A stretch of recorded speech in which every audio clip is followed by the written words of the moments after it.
Dober dan. Dober dan. Dober dan. Smo sredi pogajanj o dolgu. Dajmo začeti z eno prigodo o dolgu, ki ni mediteranske sorte, ampak koroške sorte. Nekoč je ata postavil hišo, se zapufal, vzel hipoteko in potem se je izkazalo, da dolga ne more servisirati. Ata je imel na voljo še eno operacijo in sicer je sklenil iti na obisk k prijatelju in narediti sledeči biznis. Ata je imel doma perspektivnega športnika in je prijatelju ponudil, da bi ta perspektivni športnik podpisal s prijateljem, potencialnim kreditodajalcem, pogodbo o zastopanju. Ta perspektivni športnik je bil v trenutku tega biznisa še mladoleten. Pogodba je pa šla tako, da bi kreditodajalec v prihodnosti 10 let dobival 30% dohodkov tega mladega perspektivnega športnika. Zadeva se je odvila optimalno. Namreč mladi perspektivni športnik je kmalu zatem, ko sta ata pa prijatelj sklenila dogovor, ki je familijo rešil bankrota. Skratka, mladi športnik je kmalu zatem podpisal za Olimpijo in začel za Olimpijo igrati košarko. Na Olimpiji so ga opazili agenti iz Italije in je kmalu zatem kot najmlajši podpisal pogodbo za italijanski Benetton. Leta 2002 je šel pa igrati v NBA, prav tako za dober denar. Govorim o Boštjanu Nahbarju, košarkašu, ki pa je imel v življenju to smolo, da je ata v bistvu njegovo bodočo športno kariero potencialno zastavil, zato da bi rešil svoj dolg, ki je nastal ob gradnji stanovanjske hiše. Boštjan Nahbar je pa v nekem trenutku rekel, da teh 30% svojemu agentu ne bo več plačeval, kajti dolg, ki ga je imel oče do tega prijatelja, je bil 3-krat preplačan. V nekem trenutku je rekel, ne grem se več, mladi športnik. Ne grem se več, biznisov, ki jih je v času moje mladoletnosti sklenil moj oče. Skratka, zdaj temu je sledilo eno desetletje pravdanja. Včasih je dobival, včasih izgubljal, na višjem sodišču je Boštjan Nahbar dobil. Vrhovno sodišče pa vse skupaj vrnilo v ponovno sojenje, v poskus poravnave, ki, kot smo danes prebrali v Delu, ni uspel. Skratka, gre za dolgove, ki so nastali nekoč v preteklosti, ki so bili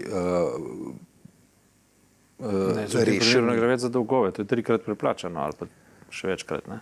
3-krat preplačano, pa hkrati pa ne moramo trditi, da nekega dogovora o zastopanju ni bilo. Štorija je pravno zapletena in prezapletena, da bi jo midva rešila, pove pa nekaj o moralnih dimenzijah dolga, moralnih dimenzijah reševanja dolžniške krize in s tem se s Koroške selva na Mediteran, v Grčijo, kjer se nadaljuje 65. dejanje drame in se bo odvrtelo enkrat do četrtkovega jutra, potem se bo pa nadaljevalo 66. dejanjem.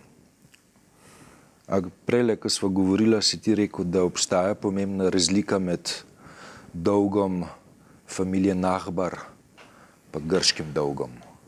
Ja, razlika je v vsebini tega, kar dela IMF, ne? To se pravi, kako dolg vezati na gospodarsko rast. Nahbar je kljub vsemu bil perspektiven, rastoč mladenič. Naredil je fenomenalno gospodarsko rast. To se pravi, tveganje je bilo pač v tem, da če ne bi nič naredil, potem tisti, ki je posojilo dal oziroma ki je zastavil, ne bi nič dobil. Ne?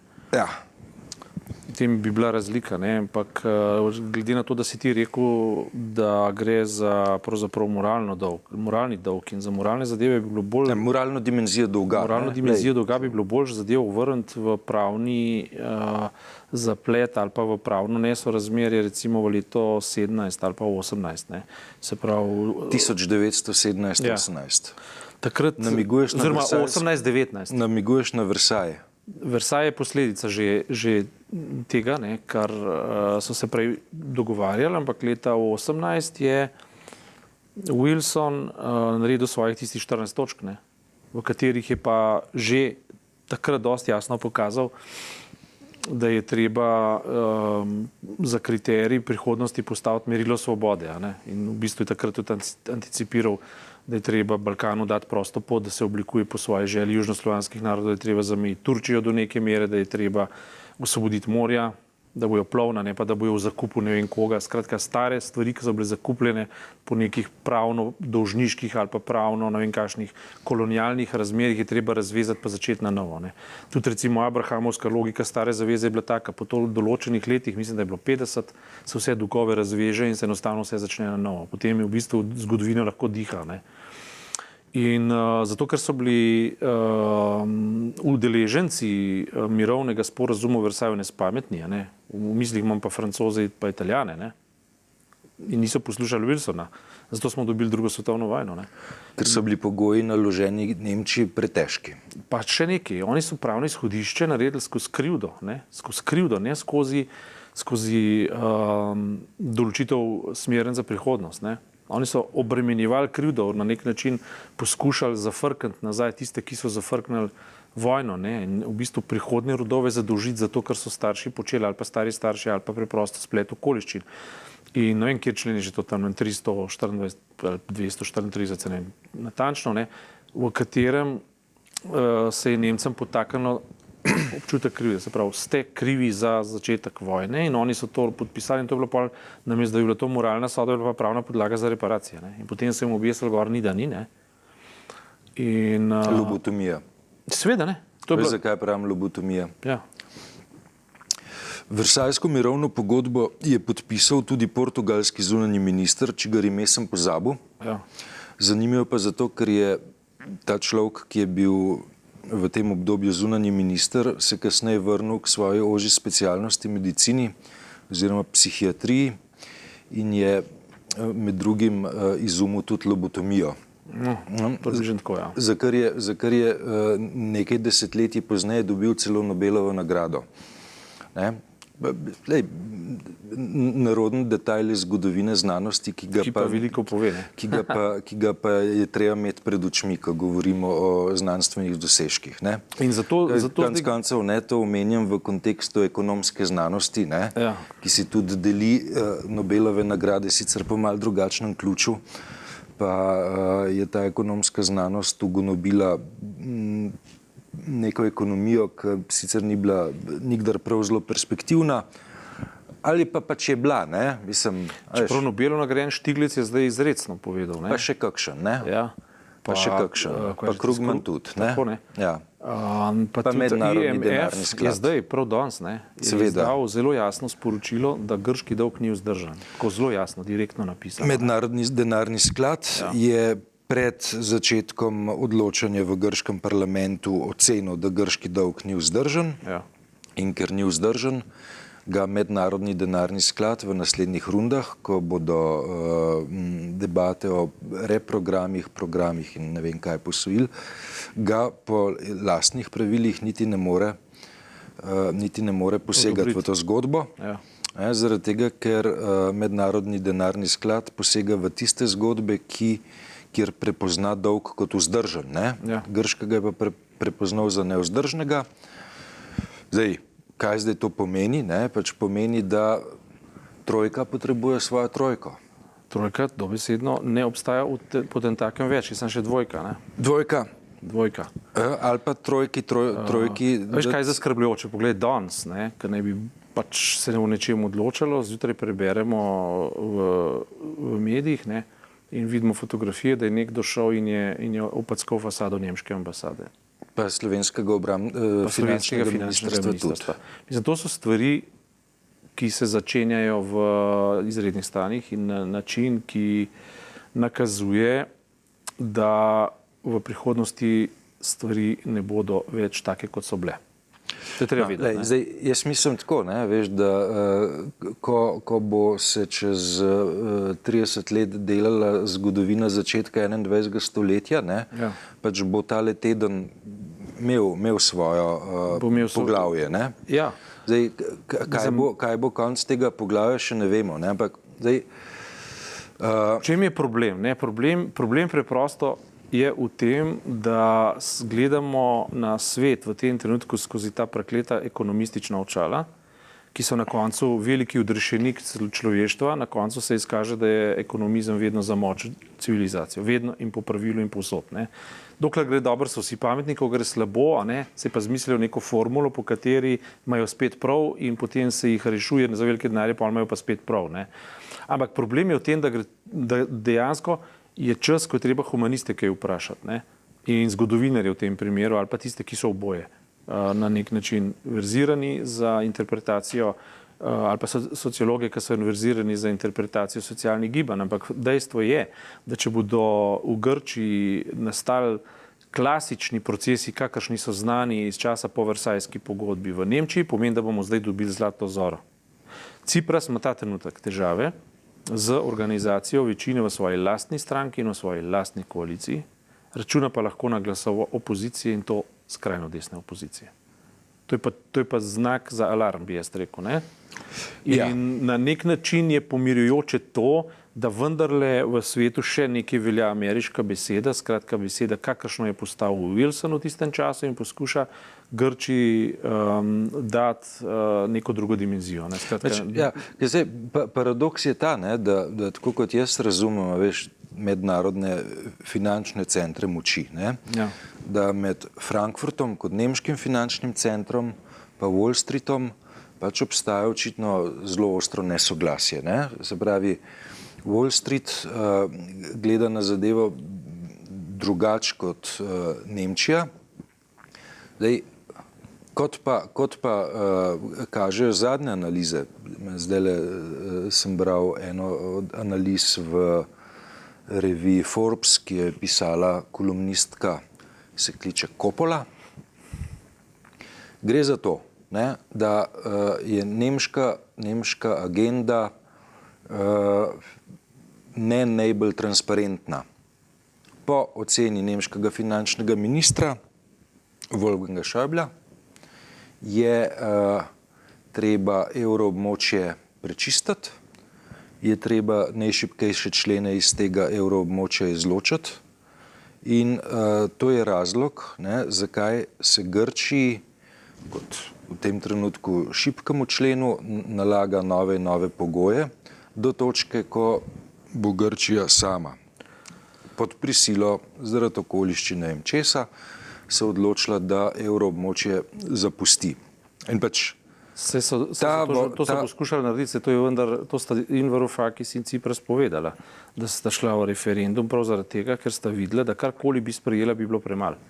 In če bi še več sprejela, bi še več naložili, skratka, da je intenca Schäubleja bila očitno Grčijo izriniti iz evroskupine. Pričemer ta gospod ne razmišlja, kaj to pomeni. Ne? Ja, on razmišlja o financah, ne razmišlja pa o zgodovinskih kontekstih. Ja, ampak tako so tudi leta 19 z Versajsko pogodbo razmišljali so o reparacijah. Niso pa razmišljali o tem, kaj pomeni to za socialno organizacijo Evrope. Pripeljalo je pa v drugo svetovno vojno, v Nemčiji v fašizem, potem v radikalizacijo desnih gibanj, ki so bila obvladljiva. Na eni strani je pritiskala po letu 19 komunistična revolucija, ki je bila izvažana in sistematično gojena v tedanji Sovjetski zvezi, ne? In so v bistvu vzpostavili prekoristno pozicijo strahu in grožnje, zato da so se potem lahko desna fašistična gibanja organizirala v imenu reševanja sveta in Boga, ne, in domovine in matere. Na koncu je pripeljalo to v največjo katastrofo človeštva do tistega časa. Ne. Ta vzorc imamo zdaj pred sabo, sicer v zametkih, ne, ampak ta vzorc se ponavlja. Ne. Se pravi, stisniti Grčijo do tistega... Formati so nekoliko manjši, ne, ker Nemčija je bila globalizacija, vse, ampak zametki, recimo to, ne, da bodo zdaj uspodbudali v bistvu padec Ciprasa zato, da bodo dobili zlato zoro, lepo te prosim, to je popolnoma ista zgodba. Ne. Ja, mislim, predvsem je pa v obdobju, ki je viralno, ne, virusno, ko se maligne tvorbe zelo hitro širijo, ne, je zelo resen problem, ne, imeti v centru Mediterana nek tak pojav, ki bo slej ko prej dobil pospeške. Ne. Kaj to pomeni za Slovenijo? Mi se ta ne moramo reševati iz te pozicije, ne, loga pa razumemo. Ne. Ampak hkrati, ne, če Slovenija trenutno igra vlogo pridne države in na nek način je to prav, ne, na nek način, čeprav ni načelno, je pa koristno, rečemo temu tako, ne. Zato, ker se vedno odločamo med slabim in slabšim, oziroma se bojimo katastrofe najslabšega in potem delamo v imenu manjšega zla neumnosti ali pa pol neumnosti. Skratka, je pa včasih čas, da človek reče, zdaj pa ne bom razmišljal samo o kategorijah manjšega zla, ampak razmišljal to, kaj je prav, ne. In zdaj, veš, v starem Avgustinovski govorici, kaj storiti in česa ne opustiti. V redu, če delaš neke dejanja, s katerimi si se za sklepom parlamenta zavezal, recimo zlato fiskalno pravilo, vzdržnost dolga, uravnoteženje javnih financ, to so vse krasne stvari, to je vse v redu, ne? Ampak so pa sociološko sterilne. Se pravi, dogaja se nekaj, kar je znotraj neke ideološkega vzorca, neke ideološke paradigme, za katero zadaj pa ni inovacije humanizma. Ne? Inovacija humanizma je pa zdaj potrebna, če hočemo rešiti prihodnost. Ne? Razmišljati zdaj, kako naj Slovenija postopa. Jaz mislim, da bi vsem svoj suverenostni potencial, najmanj v smislu debate, pa vendarle morala zasledovati ta cilj. Ne? Nacionalni interes je zloglasno propadel in še vedno propada. Ampak za propadlim nacionalnim interesom je pa ostala neka luknja, ki kliče po temu, da se jo zapolni. Ne? To pa ne pomeni, da zdaj se pa odpoveš vsemu avtonomnemu in avtohtonemu razmišljanju, noter preprosto povabiš tuje sklade za to, da tam noter začnejo ropotati to svojo noro globalizacijo pokvarjeno. Ne gre. Spravi, je treba to diskutirati, je treba o tem razmišljati. Ne. Tisto, Prešeren je pač imel prav, ne vedel bi, kako se v strup prebrača vse, kar srce si sladkega obeta. Ne. 91. smo imeli neke iluzije, zdaj si treba priznati, da so bile to iluzije.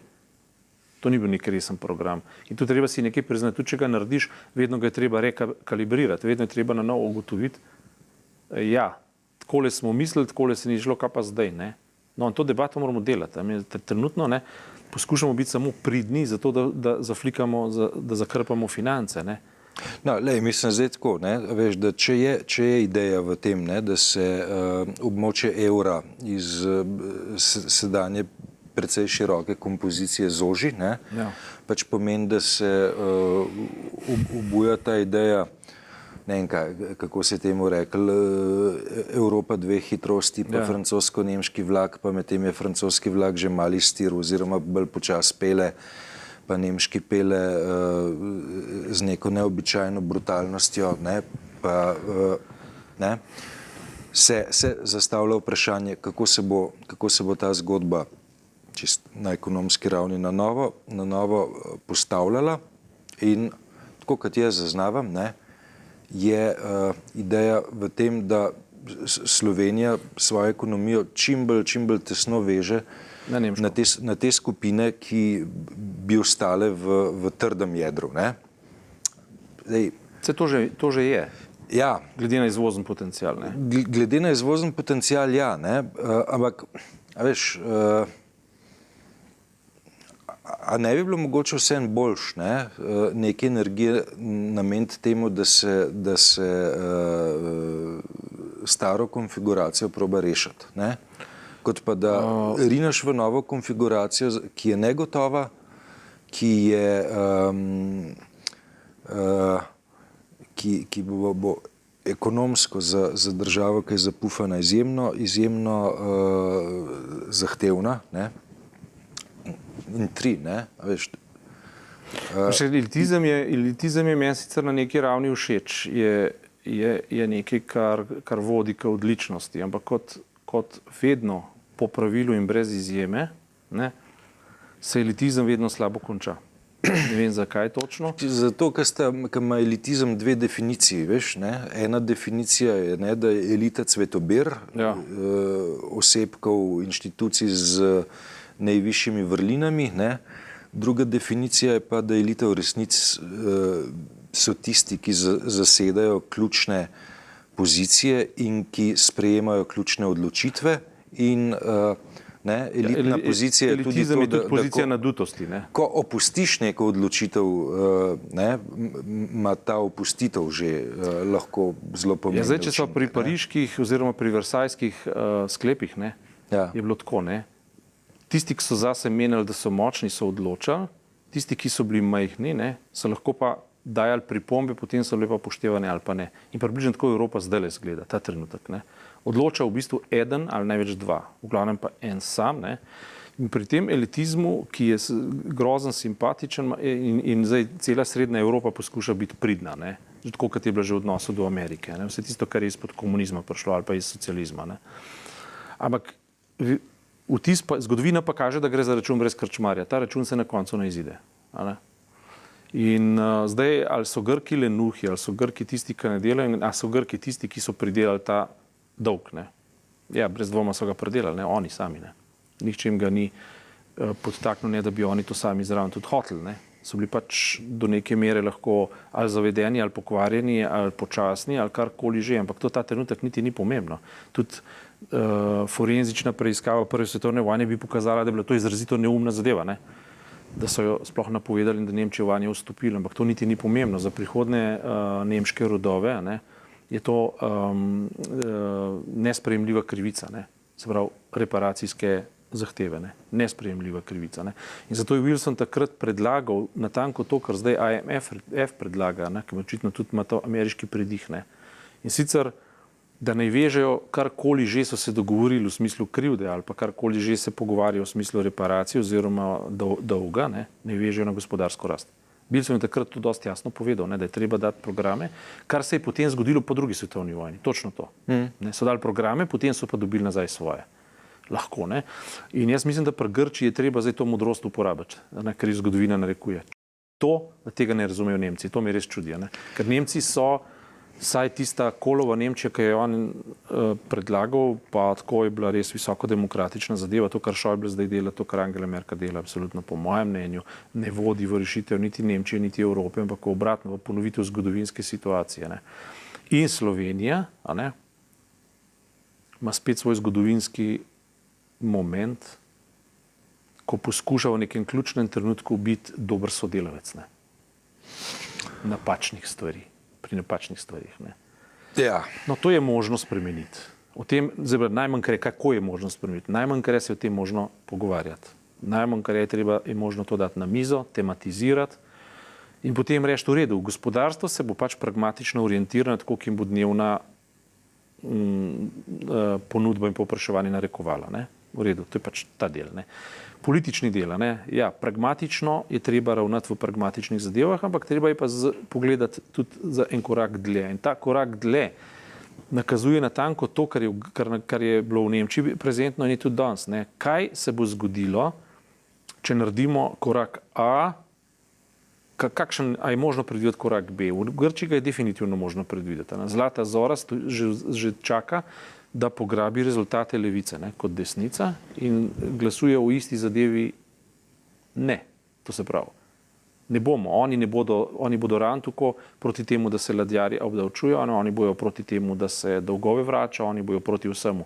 Oni bojo za to, da se Grčijo izolira, izloči in tako naprej. In to bi morali nekoga skrbeti, ne? Če se ima za varuha Evrope. Dejansko bi ga morali skrbeti. Ali ne sprejmejo predlog IMF-a, pa ne dolg odložijo za 30 let. Ja. Ali to vežejo na gospodarsko rast, nekaj ne naredijo, kar bo naredil nerealne stvari realne. Ne?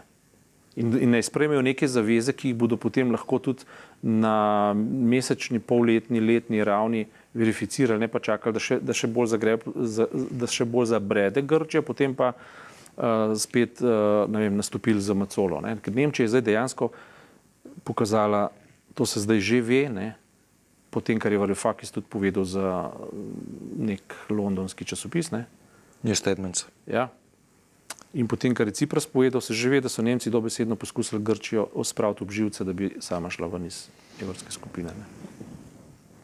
Dej. Naslednje nadaljevanje drame, naslednjo sredo, Ja. do konca julija bova to počela.